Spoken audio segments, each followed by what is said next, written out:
Pas mbarimit të Big Brother VIP Albania 4, Fifi dhe Ekli Tako krijuan një miqësi shumë të mirë me njëra tjetrën, por duket se sot nuk ndajnë më as mikrofona dhe as biseda.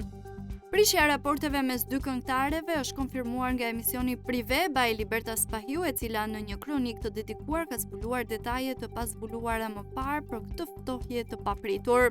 Sipas burimeve pranë tyre, shkaku kryesor që i ka larguar këto dy artiste lidhet me mospajtime financiare.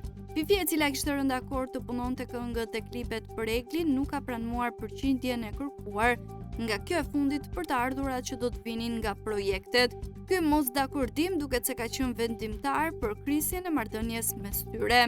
Situata është bërë edhe më e dukshme kur nga YouTube është larguar edhe projekti i tyre i përbashkët ku Jenis dhe Shushuj, një sinjal i qartë se bashkëpunimi profesional mes tyre i ka dhënë fund çdo shenje të miqësisë së dikurshme. Asnjëra prej tyre nuk ka reaguar publikisht deri tani, por duket se heshtja është mënyra që kanë zgjedhur për të përballuar këtë përçarje që ka zhgënjur edhe shumë prej fansave të tyre të përbashkët.